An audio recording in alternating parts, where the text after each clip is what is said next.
I write this in the darkness between shifts, my fingers trembling against the cold metal of my cogitator slate, knowing that what I record here will likely see me executed before the cycle ends.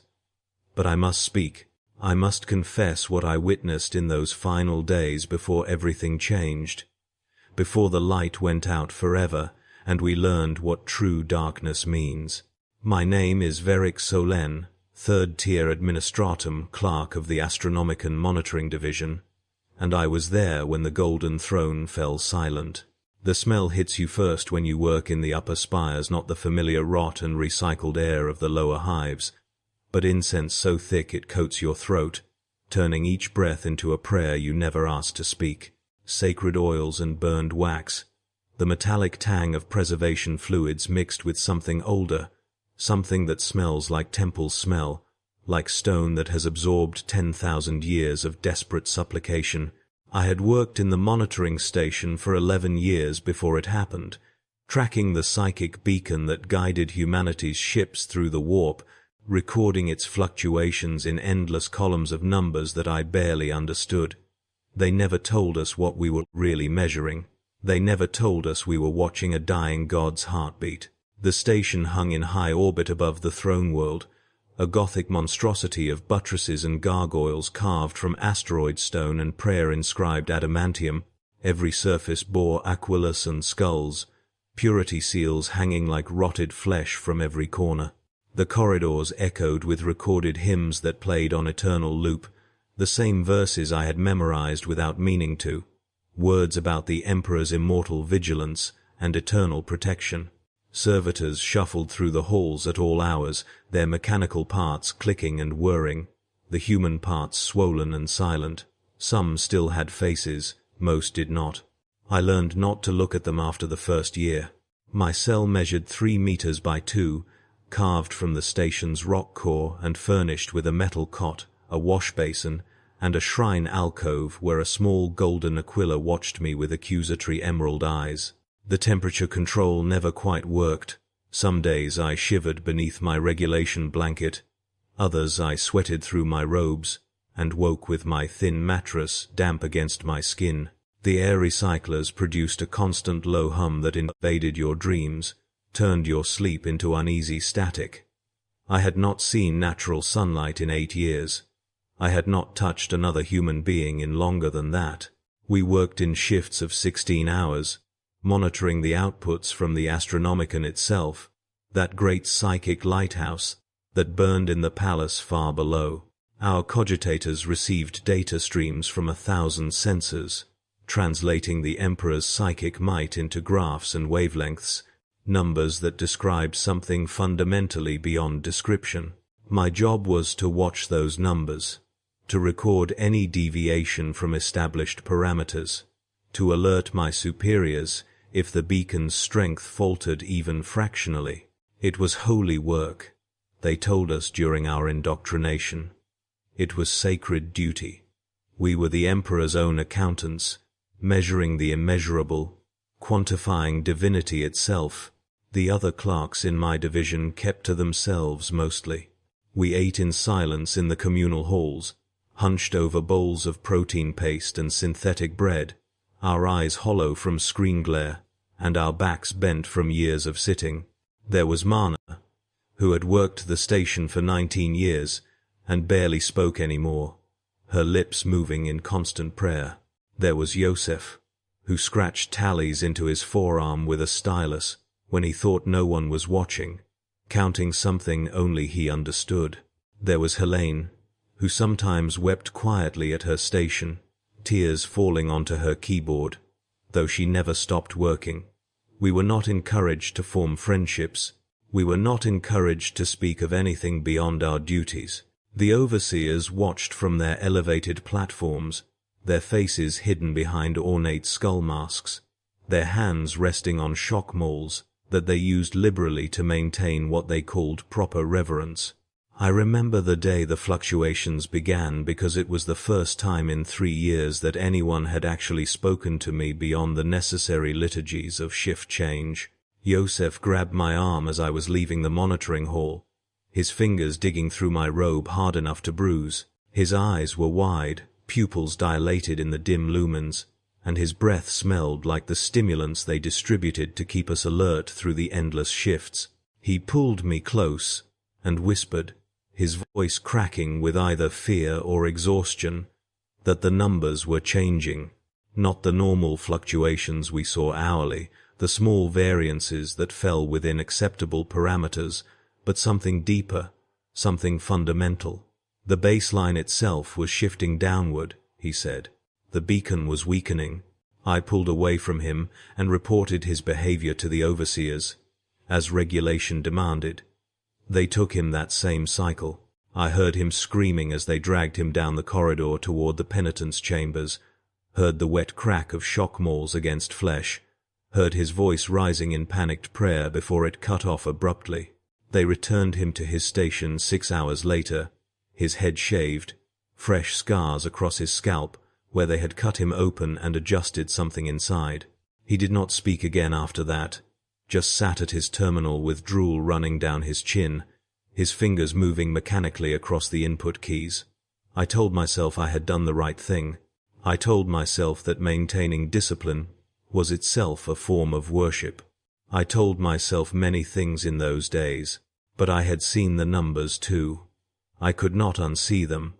The baseline was falling, slowly but measurably, like watching a great engine wind down over centuries compressed into weeks. I began paying closer attention to the data streams during my shifts, cross-referencing patterns, looking for explanations in the technical manuals we were provided. The manuals spoke only of the Astronomican's perfection, its unchanging nature, its eternal strength guaranteed by the Emperor's endless sacrifice. They provided no guidance for what to do if that strength ever diminished. They provided no protocols for failure because failure was theologically impossible. The station had no windows, but we could feel the change in other ways. The servitors moved more erratically, their programming destabilizing as if responding to some unseen interference. The hymns that played over the Vox system began skipping, repeating phrases, sometimes playing backwards in a garbled mockery of prayer. The overseers grew more violent in their discipline, beating clerks for infractions that had previously merited only verbal censure. One man was flayed alive in the commons area for falling asleep at his terminal, his screams broadcast throughout the station as an example. They made us watch as they peeled his skin off in strips, while chanting verses from the Lectitio Divinitatis. His body hung there for 3 days, slowly rotting, while we continued our work beneath it. I started noticing other things too. The temperature drops became more frequent and more severe. Ice formed on the metal walls of my cell, crystals growing in fractal patterns that looked almost deliberately shaped. The luminators flickered constantly, creating stuttering shadows that seemed to move independently of their sources. I began seeing things in those shadows, or thought I did, shapes that suggested faces, hands reaching, mouths open in silent screams. I told myself it was exhaustion, the effects of too many stimulants and too little real sleep. I told myself many things I did not believe. Then the dreams started. Not my dreams, everyone's dreams. We began speaking of them in hurried whispers during the brief minutes between shifts, violating protocol, unable to help ourselves. We all dreamed the same things. A golden figure sitting on a throne carved from agony itself. A figure whose flesh was more machine than man, whose face was hidden behind breathing apparatus and neural connectors, whose body was pierced by 10,000 cables and tubes. And this figure was dying. We could see it in our dreams, see the golden light fading from his form, see the flesh rotting despite all the machinery that tried to preserve it, see the throne itself beginning to crack and crumble. We woke gasping, our sheets soaked with sweat despite the cold, our hearts hammering against our ribs. The overseers began disappearing. At first 1 or 2 would fail to report for shift assignment, then more. Within a week, half the oversight staff was gone, vanished into the station's deeper corridors, or perhaps fled entirely. The remaining ones grew increasingly frantic, their discipline escalating into outright torture. They crucified 3 clerks on the monitoring hall's main doors for discussing their dreams, left them hanging there as we worked, their moans and prayers mixing with the recorded hymns. One of them lived for 37 hours before finally going silent. I counted. I could not help counting. Numbers were all I had left. The data became impossible to deny. The Astronomican's strength had dropped by 12% over 3 weeks. 12%. In my entire career, I had never seen a variation greater than 0.03%. The graphs on my terminal showed a curve dropping steadily, exponentially, accelerating. I ran the projections forward, using unauthorized computation resources, hiding my queries in routine maintenance logs. The numbers told a story that theology forbade. At the current rate of decay, the Astronomican would fail completely within 2 months. Humanity's lighthouse would go dark. The Imperium's ships would be stranded in the warp, blind, lost in that howling chaos between real space, torn apart by things that have no names. I was not the only one who understood. Clerks began vanishing from their posts, abandoning their duties to flee deeper into the station, or perhaps attempting to reach the evacuation craft we all knew existed but had never seen. The monitoring hall grew emptier each shift. The remaining workers moved like automatons, their eyes glazed, their hands shaking as they recorded the ongoing disaster in neat columns that no one would read. We had become witnesses to the apocalypse, faithful scribes dutifully noting the death of God. Then the Vox channels erupted, signals from across the system, across the sector, across the segmentum, garbled, panicked, overlapping reports from thousands of vessels simultaneously, ships lost in transition, entire fleets vanishing mid-voyage, navigation officers reporting that the Astronomican had dimmed, flickered, could barely be felt even at relatively close distances. Some ships had emerged from the warp in the wrong systems entirely, translated thousands of light-years off course. Others had not emerged at all, and the reports kept coming, a cascade of disasters multiplying exponentially, the great machine of Imperial logistics grinding to a halt as its central reference point faded like a dying star. The station administrator finally appeared in the monitoring hall 3 weeks into the crisis, a wizened cardinal named Calpurnius, whom I had never seen in person, only as a face on pic screens during mandatory devotionals. He was ancient, his skin like parchment stretched over bone, his eyes filmed with cataracts, his breath rattling through augmetic lungs. He stood on the central platform, gripping the railings with twisted hands, and spoke to us in a voice that broke and cracked and sometimes failed entirely. He told us that the Emperor had fallen ill, that the throne's mechanisms were failing, that the greatest tech priests and biologists adepts in the Imperium were working ceaselessly to restore his function. He told us to maintain faith. He told us to continue our duties. He told us that the Emperor protects. Then he drew a plasma pistol from his robes and shot himself in the head. His skull vaporized in a flash of blue-white fire, his headless body collapsing to the deck, blood and brain matter spraying across the aquila carved into the floor. No one moved. No one spoke. We sat at our terminals and watched the administrator's body twitch and leak, watched the blood pool and spread, watched the servitors eventually shuffle over and begin cleaning up the mess. Then we returned to our monitoring. What else could we do? What else had we ever done? That night I dreamed of the throne again, but this time I was inside the throne room itself, standing in that vast golden chamber beneath the palace.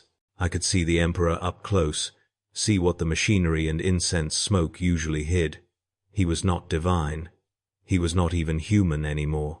He was a corpse, a mummified thing held together by technology and desperate faith, his flesh blackened and desiccated, his face sunken to a skull wrapped in dried skin.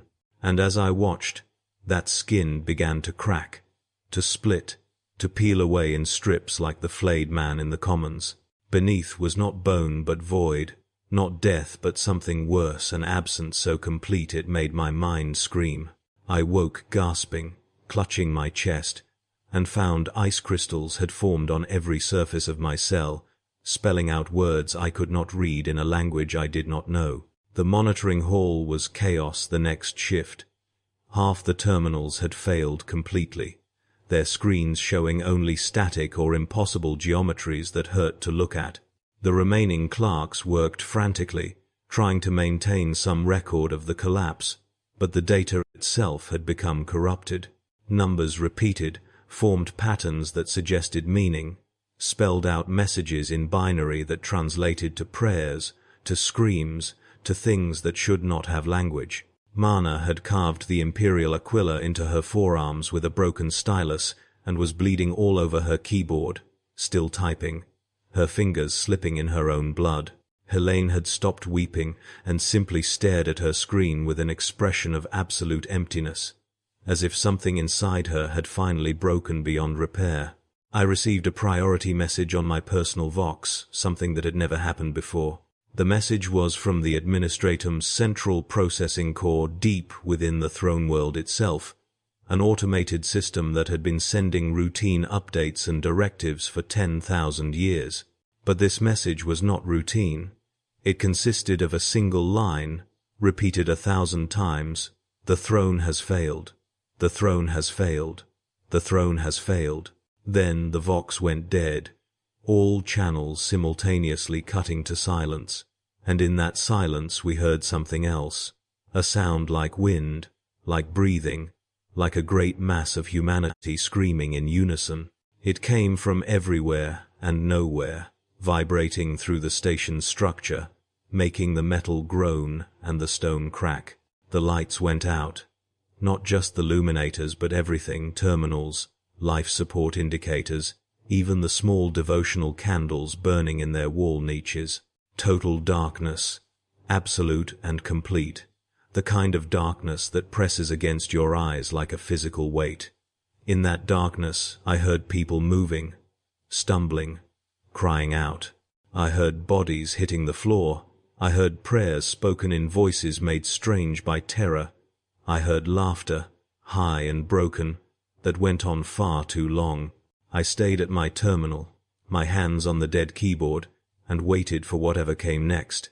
When the lights returned, emergency lumens activating in a sickly red glow, the monitoring hall had changed.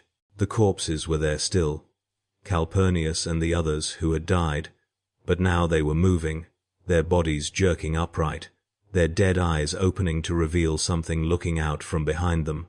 The servitors had stopped their eternal maintenance routines and stood motionless, their mechanical parts silent, their organic components twitching, and on every screen, every terminal that still functioned, the same image, the golden throne, now empty, its mechanisms shattered, its cables disconnected and sparking, and the corpse that had sat there for 10,000 years now gone, vanished, leaving only a blackened outline on the throne's surface.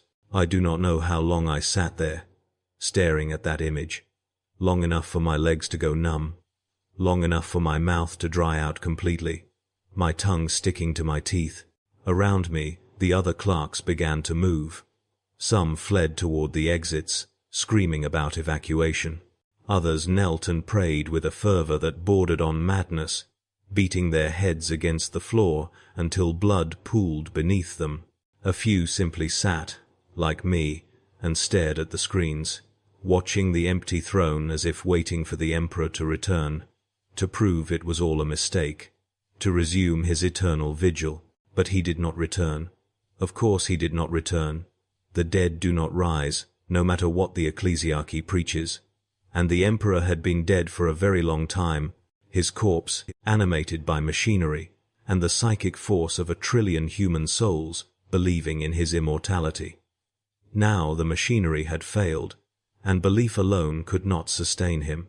The greatest lie in human history had finally been revealed. The Emperor was not a god. He was not even alive. He was nothing, and we were alone. The station began to shake. Not the normal vibrations of its orbit, but something more violent, more fundamental. Alarms blared, then cut off. The temperature dropped precipitously. I could see my breath, see frost forming on every surface within seconds. Through the monitoring hall's vaulted ceiling, hairline cracks began to appear, spreading like veins, like roots, like the fingers of something trying to claw its way inside. Dust and small debris rained down. Someone screamed that the station was breaking apart, that we needed to reach the evacuation crafts immediately, but when we tried the doors, they would not open. The locks had engaged, some security protocol activating, sealing us inside the monitoring hall like tomb robbers trapped in their own grave. That was when I saw it. Saw them. In the shadows between the emergency lumens, shapes began to coalesce. At first they looked almost human, but as my eyes adjusted, I saw they were wrong in fundamental ways. Too many limbs or too few. Mouths that opened vertically. Eyes in places eyes should not be. They moved through the hall with a terrible patience, examining us the way a tech priest might examine a malfunctioning machine. When they touched someone, that person would scream once, a sound of such pure terror it seemed to compress all human fear into a single exhalation, and then they would stop moving, stop breathing, stop being. Their bodies would remain, standing or sitting where they had been, but everything that made them a person was simply gone. I realized then what we were seeing. The warp, the Imperium, that howling chaos that had always pressed against reality's thin skin, held back only by the Emperor's psychic might channeled through the Astronomican. Now that light had gone out, and the warp was bleeding through, all the madness and horror and impossible things that humanity had tried to forget were remembering us. 10,000 years of accumulated nightmares, given form and let loose upon the realm of matter. The station was not breaking apart, it was being unmade, unraveled at the molecular level. Reality itself losing cohesion as the barrier between dimensions failed. I should have been afraid. I suppose I was, in some distant way, but the fear felt abstract, as if it belonged to someone else.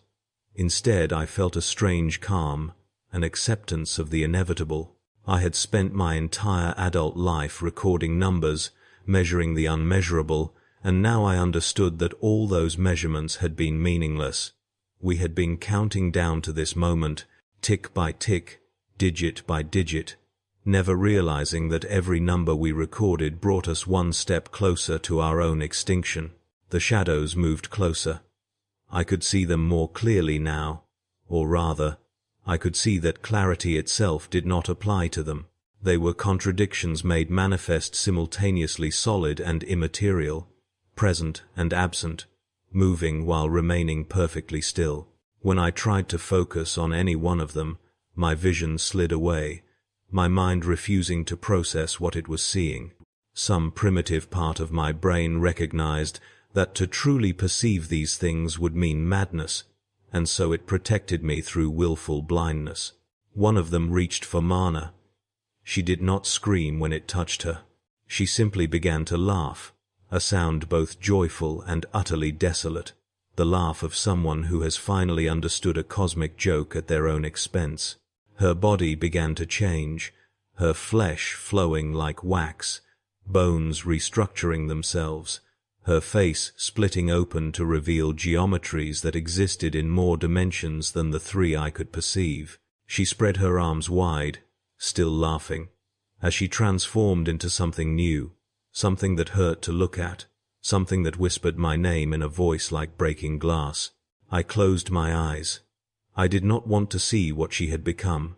I did not want to see what any of us would become. Instead, I listened to the sounds around me, the screams that became laughter, the laughter that became silence, the silence that became something worse than sound. I listened to the station tearing itself apart, metal shrieking, stone cracking, reality groaning under pressures it was never designed to withstand. I listened to my own heartbeat, still faithfully pumping, that stupid organ continuing its duty even as everything else failed. When I opened my eyes again, I was alone. The monitoring hall was empty of living things. though it was full of what they had become. Shapes hung in the air like statues made of frozen screams. Bodies merged with machinery in ways that suggested neither life nor death, but some third state for which humanity has no words. The walls themselves had become organic, breathing slowly, covered in eyes that wept tears of light. The floor pulsed with a rhythm that matched my heartbeat, or perhaps my heartbeat had synchronized to it. Above me, through the cracks in the ceiling, I could see the void, but the void was no longer empty.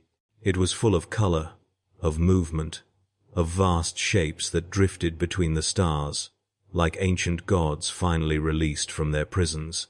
My terminal flickered once, twice, then displayed a final message. It was not in any language I recognized, yet I understood it perfectly, the meaning appearing directly in my mind without the need for translation. It told me that the Emperor's death had been inevitable, that the Golden Throne had been failing for millennia, that the Imperium itself was already dying, a necrotic empire sustained only by its own refusal to admit its mortality. It told me that what was happening now had always been going to happen, that humanity's fate had been sealed 10,000 years ago when the Emperor had first sat upon that throne and tried to hold back the infinite with finite flesh. It told me that I had been chosen, that of all the clerks in the monitoring division, all the faceless administrators who had spent their lives recording the slow death of a god, I alone would be preserved to witness what came next, not out of mercy or favor, but because something in the warp found my particular despair interesting, my specific brand of faithful hopelessness amusing. I was to be kept aware, kept conscious, while everything I had ever known dissolved into chaos. I was to watch humanity's long experiment in civilization finally fail, to see the Imperium crack and shatter, to observe as 1,000,000 worlds went dark and 1,000,000,000,000 souls screamed their last prayers to a god who could not answer because he had never been listening. I want to tell you I resisted. I want to say I maintained faith, that I clung to the Imperial creed even as the evidence of its falsehood consumed everything around me. But I cannot lie, not now, not in this account that will likely be my last. I felt only relief, a great burden lifting from shoulders that had carried it too long. The Emperor was dead. The Imperium would fall. All the prayers and faith and desperate belief had bought humanity 10,000 years, a brief light in an endless darkness, and now that light was extinguished, and I was glad. The station's structure finally gave way. The walls peeled open like flower petals, exposing the interior to the void that was no longer void. I should have died instantly, the vacuum pulling the air from my lungs, the pressure differential rupturing my organs. Instead, I remained intact, held in place by forces that ignored physical law, preserved as promised to bear witness. Around me, the station's debris drifted away, drawn toward the great shapes moving between the stars, absorbed into them, becoming part of whatever they were. I floated in space, or what had been space, and looked down at the throne world below. Terra, holiest of holy places, center of the Imperium, heart of humanity's dominion. From orbit I could see its hive cities lighting up one by one, not with electricity but with warp fire, great pillars of impossible color reaching from the planet's surface into the void. The Imperial Palace itself was a beacon of wrongness, the throne room at its center, bleeding unreality into the materium like a wound that could not close. I watched as the planet's atmosphere began to change, clouds forming patterns that suggested eyes, faces, hands, reaching up as if trying to grasp the stars themselves. And I understood, in that moment of terrible clarity, what the Emperor's death truly meant. The Astronomican had not simply been a lighthouse. It had been a seal, a psychic barrier holding back the warp's full force from the throne world itself. With the Emperor dead and the barrier broken, Terra was now the largest warp rift in the galaxy, a bleeding wound in reality so massive it would eventually consume the entire solar system, then spread, then continue spreading, an infection that would reduce the galaxy to the howling madness from which it had originally formed. The human species had approximately 1 generation left, maybe less. Ships would be stranded wherever they had last translated from the warp, cut off from reinforcement or supply. Worlds would go dark one by one as their astropaths died screaming, driven mad by the psychic shockwave of the Emperor's death, without the Astronomican to guide them, without the Emperor's psychic might to hold the webway sealed, without the fear of his judgment to maintain order. The Imperium would fragment into 10,000 pieces, each one collapsing into barbarism, into mutation, into the loving embrace of the warp and all its generous gifts. Some worlds might resist longer than others. The Ultramar sector, perhaps, with its rigid organization and self-sufficient economy. Maybe a few of the Space Marine chapters would maintain cohesion, at least until their gene seed began to fail without the infrastructure to maintain it, but they would only be postponing the inevitable. Without the Emperor, without the Imperium's vast machinery of exploitation and control, humanity was simply food for the things that lived in the warp. We always had been. We had just managed to forget it for a while. I think about the children in the lower hives, the ones I had seen briefly during my initial assignment before being transferred to the monitoring station. Squalid, filthy, barely human things living in darkness and breathing toxic air, sustained only by protein paste made from recycled corpses and the promise of the Emperor's love. What would happen to them now? Would they even notice the change? Their lives were already hell, already an endless grind of suffering briefly interrupted by sleep, and sometimes by death. Perhaps for them, the warp's embrace would be an improvement. At least the things in the warp were honest about their cruelty. Something vast moved beneath me. Not through space but through the layers of reality itself. A presence so enormous that my mind kept skipping away from its true scale. I had the impression of wings, not physical wings, but the concept of wings, vast membranes stretching between dimensions, beating slowly, each beat creating ripples in the fabric of existence. As it passed, I felt something scrape against my consciousness, examining me with curious contempt. It found me small, insignificant, barely worth noticing. Yet it left me alive, or rather, it did not bother to kill me. The effort would have been greater than the satisfaction. I do not know how long I floated there. Time had become uncertain, flowing in multiple directions simultaneously. I watched as more of the throne world's hive cities collapsed, their structures melting like candle wax, their populations transforming en masse into things that defied description. I watched as the Sol system's other worlds began to change, Mars writhing as its forges came alive with minds that had slept in its machines for millennia, the moons of Saturn opening like eyes. I watched as ships tried to flee, their crews broadcasting prayers and distress signals in equal measure, before warp portals opened directly in real space and swallowed them whole. And through it all, I remained, preserved. Witness to the end of everything I had been taught to believe was eternal. The Imperium had claimed it would last forever, that the Emperor's vision would guide humanity to ultimate victory. But empires do not last forever. Nothing lasts forever. Everything ends. And I was privileged, if that is the word, to see this particular ending from the best possible seat. I thought about my parents, long dead, who had sold me to the administratum when I was 8 years old in exchange for a reduction in their tithe obligations. I thought about the decades I had spent in service to a corpse on a throne. My entire life dedicated to maintaining a lie. I thought about all the prayers I had spoken, all the hymns I had memorized, all the faith I had performed because faith was mandatory and performance was all I had. None of it had mattered. None of it had ever mattered. The throne world began to crack. Not metaphorically, but literally, its crust splitting open like an egg, revealing the molten core beneath. But the core was not molten rock, it was something else entirely.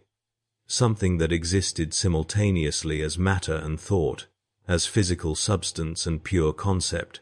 I watched as Terra broke apart, great chunks of the planet drifting away from each other, and in the space between them I could see things crawling, swimming, flying.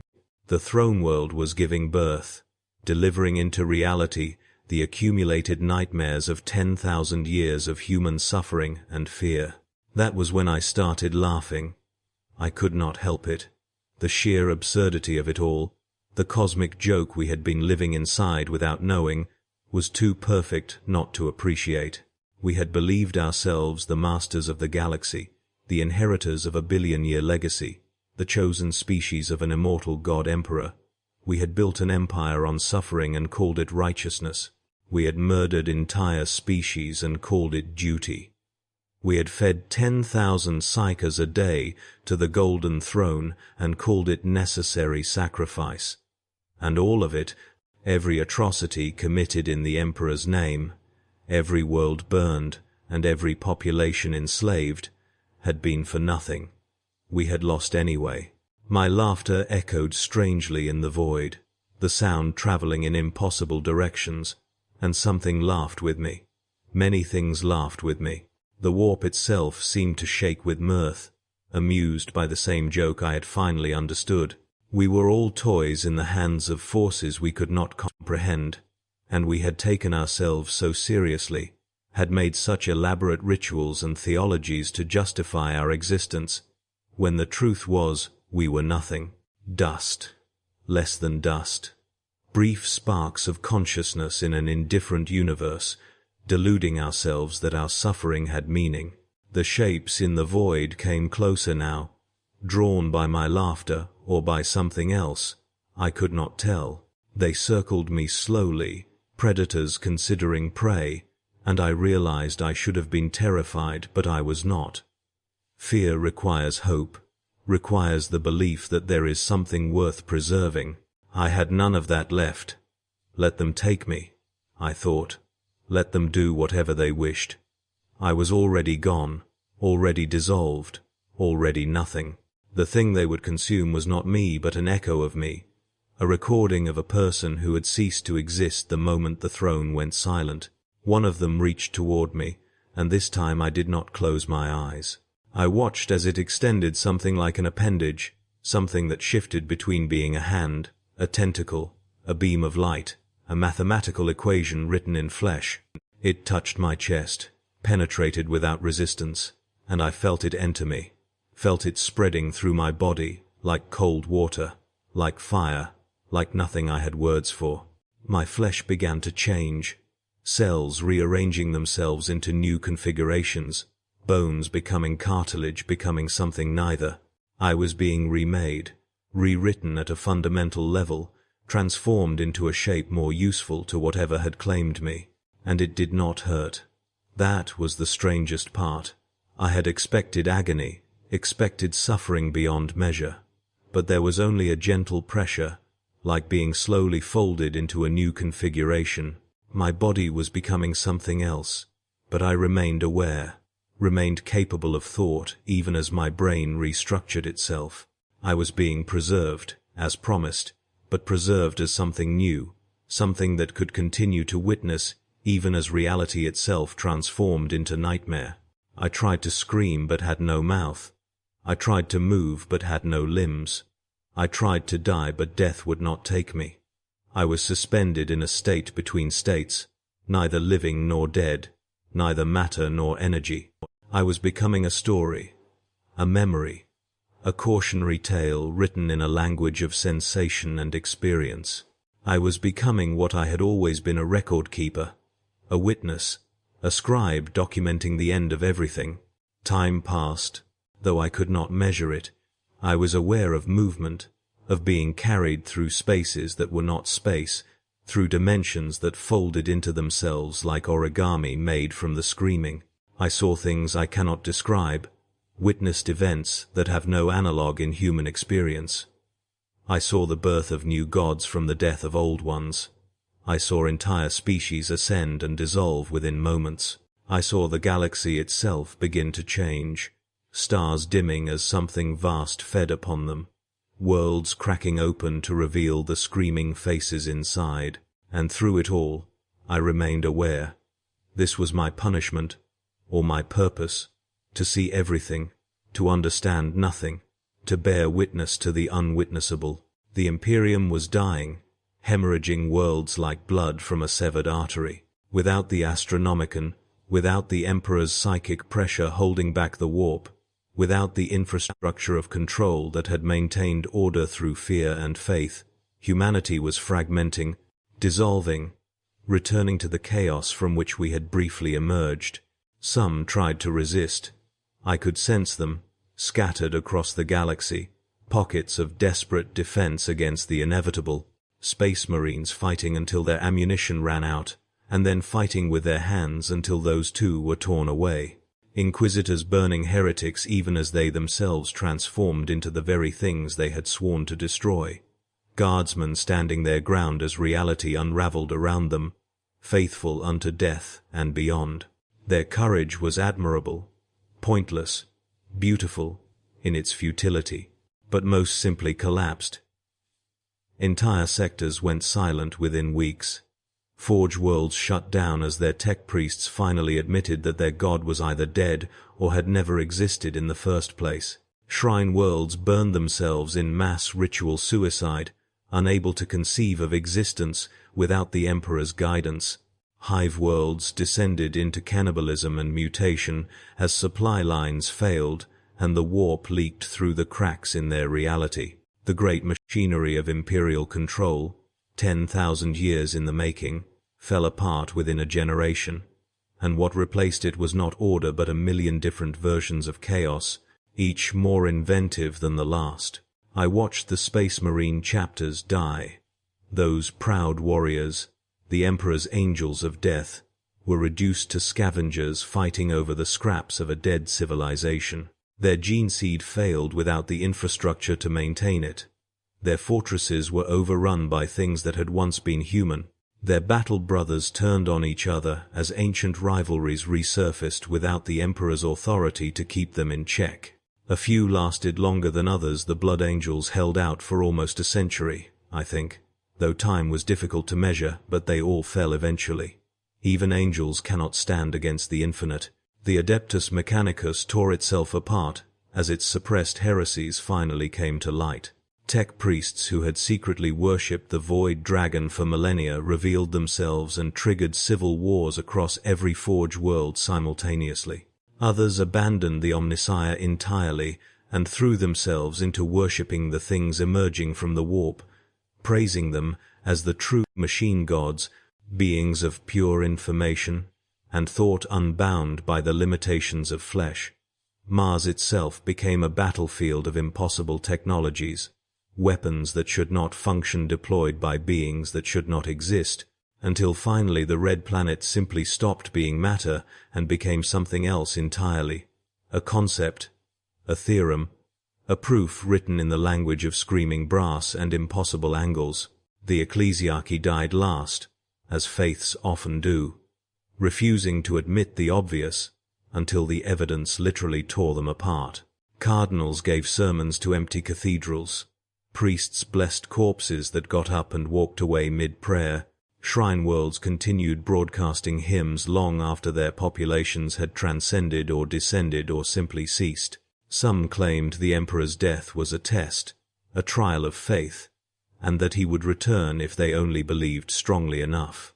They built new temples on the bones of the old, performed more elaborate rituals, sacrificed more victims, prayed louder and longer. It changed nothing. Faith is powerful, but reality is indifferent, and the reality was that their god had been a corpse for 10,000 years, and now was not even that. I watched as human civilization, that fragile thing we had built over 40 millennia, dissolved like sugar in acid. Language broke down as the warp infected communication itself, words becoming liquid, meanings shifting mid-sentence. Art twisted into obscenity, every creation becoming a doorway for something that wanted in. Science collapsed as physical laws became negotiable, experiments producing different results each time as consensus reality lost consensus. Society fragmented as trust became impossible, as everyone's senses showed them different versions of the same events, as memory itself became unreliable, and the past could be rewritten simply by believing hard enough. And the Xenos came. Of course they came. They had been waiting for this, some of them for millions of years, held back only by the Imperium's strength and the Emperor's power. Now they swarmed in like scavengers to a corpse, claiming worlds humanity could no longer defend. The Orcs launched waves that consumed entire sectors, their reality-warping beliefs running rampant without the Emperor's psychic might to suppress them. The Tyranids found the galaxy suddenly much easier to digest, hive fleets multiplying exponentially as they fed on the psychic chaos. The Necrons woke from their slumber and found the galaxy ripe for reclamation, their ancient dynasties rising to reclaim what had been theirs before humanity even existed. But strangest of all were the Eldar. They did not celebrate humanity's fall as I had expected. Instead, they mourned, their seers weeping tears of crystal that shattered when they hit the ground. I did not understand why until later, until I perceived what they had known all along, that humanity's Imperium, cruel and tyrannical as it was, had been the only thing keeping the galaxy from total chaos. We had been a keystone species, and with our removal, the entire structure was collapsing. The Eldar had survived one apocalypse already, the birth of Slaanesh that had consumed their empire. Now they were witnessing a second, and this time there would be nowhere to hide, no webway to retreat into, no craft worlds distant enough to escape the conflagration. I felt the dark gods stir. Those vast intelligences in the warp, born from humanity's emotions and fears, suddenly finding themselves with an unprecedented feast. The Emperor had been holding them back, his psychic might a barrier they could not cross. But now that barrier was gone, and they rushed in like flood water through a broken dam. Khorne, Nurgle, Tsentia. Slaanesh, ancient names for ancient horrors. Suddenly, no longer metaphorical, they reached into reality with hands made from the souls of the damned, plucking up worlds like fruit, consuming populations entire, turning the galaxy into their playground. And in the center of it all, where Terra had been, something new was forming. The greatest warp rift in history, possibly in the universe. A hole in reality so massive, it had its own gravity, its own time, its own rules. Things crawled out of it that made the Chaos Gods look small by comparison. Primordial entities that had existed before the universe itself, before the concept of before had meaning. They emerged blinking into real space, like sleepers waking from a dream, ancient beyond measure, hungry beyond understanding. I realized then that this had happened before. Not just to humanity, but to countless species across countless ages. The pattern was always the same. Civilization rises, reaches for the stars, touches the warp, and is consumed. We were not the first, and would not be the last. The universe was a graveyard of ambitious species, each one believing themselves special, each one learning too late that they were simply food. The Eldar before us, the species the Eldar had conquered before them, on and on back through time, an endless cycle of rise and fall, of brief light followed by eternal darkness. And the warp would persist. After humanity was gone, after every last human had died or transformed or been consumed, the warp would remain. It did not need us. We were not special to it. We were merely one more source of sustenance among countless others, and when we were gone it would simply wait for the next species to evolve intelligence and inevitably touch the immaterium and feed the cycle once more. We had thought ourselves its masters, its controllers, its consumers. We had been its prey all along. I existed in this state for what might have been years or centuries or millennia. Time lost all meaning when you exist outside its normal flow.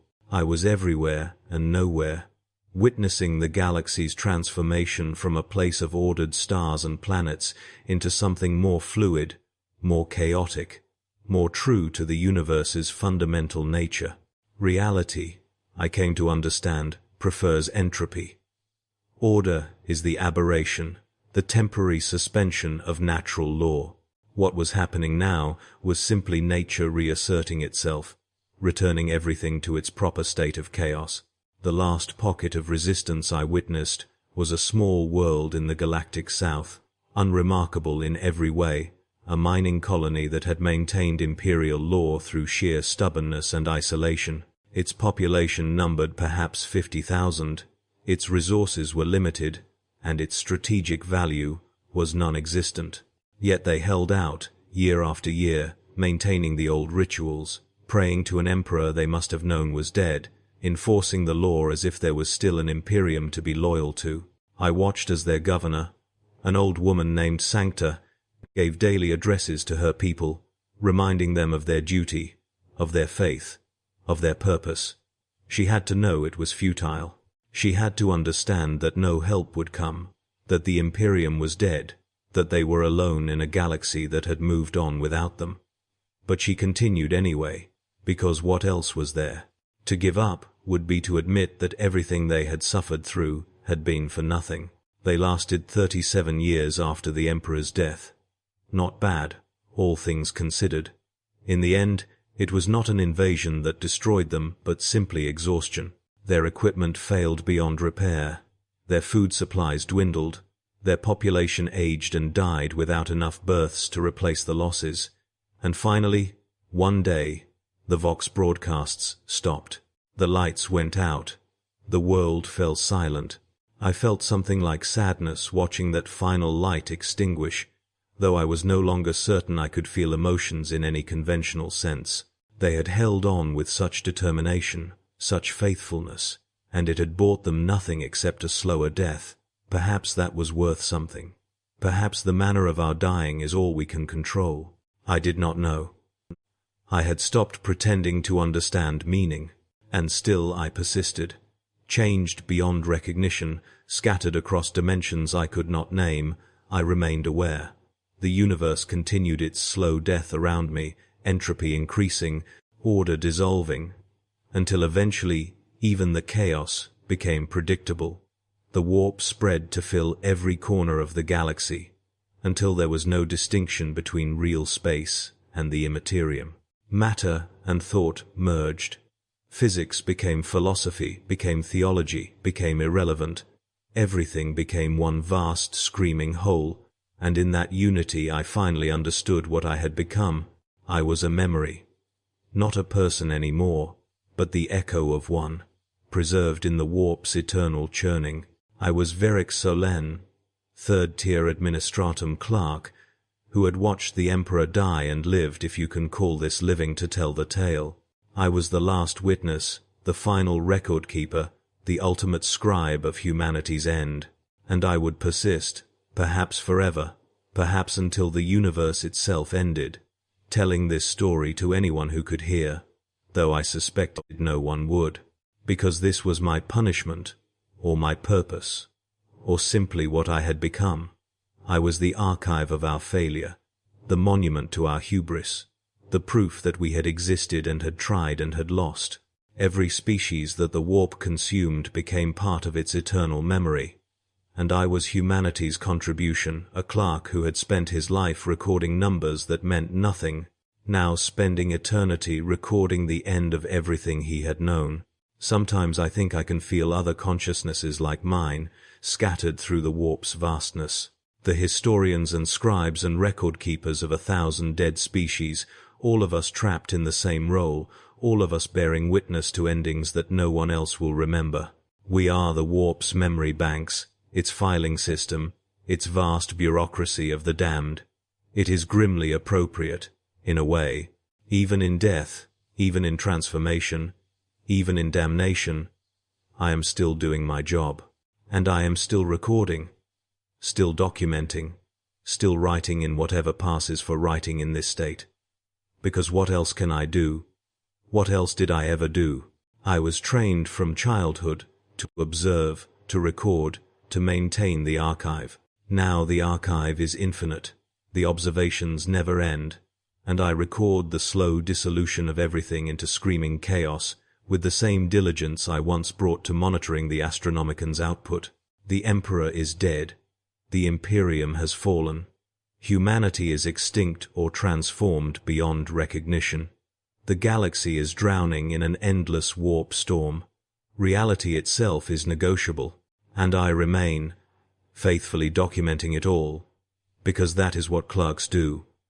We record, we observe, we bear witness, even unto the end of everything, even past the end, even in this eternal moment of terminal collapse. I perform my duty. I write this knowing no one will read it. I write this because I cannot stop writing. I write this because somewhere, in the twisted remains of what I once was, some fragment of Veric Solen still insists that the archive must be maintained, that someone must keep the records, that history matters even when there is no one left to care. I write this in the darkness, in the chaos, in the endless churning void that has consumed everything I ever knew. I write this with neither hope nor despair, neither faith nor doubt, neither resistance nor acceptance. I write this because I am a clerk, and clerks write reports, and this is my final report on the death of a species. The Emperor is dead. Long live the Emperor. And in the silence that follows, in the absolute absence of anything divine or holy or even human, I continue my work. I record. I observe. I bear witness to the unwitnessable. This is my duty, my curse, my purpose, my punishment. This is what happened when the Emperor died. This is what happens when gods fail. This is what we become when everything we believed was shown to be a lie. I am Veric Solen, and I was there when it ended, and I am here still, and I will be here always, marking down in an archive that spans dimensions the final moments of a species that dreamed it was important. We were not important. We never were. We were briefly complicated dust, and now we are not even that. But I remember, the warp remembers, and in its endless memory, humanity will exist forever, not as heroes or conquerors or the Emperor's chosen, but as victims of our own desperate faith, as cautionary tales written in suffering and loss. This is the truth they never told us in the administratum. This is the reality that theology hid. This is the end that was always coming, that we always knew was coming, that we spent 10,000 years trying not to think about. The Emperor is dead, and we died with him, and I remain to tell the story that no one will hear. This is my confession. This is my testimony. This is my final report. The archive is complete. The record is closed. There is nothing more to document except an eternity of nothing, and even that I will faithfully record, because that is what I am, what I have become, what I will be forever, in the name of the Emperor, who is dead, in the service of the Imperium, which has fallen. I submit my final observation. We failed. We are gone, and the universe does not care.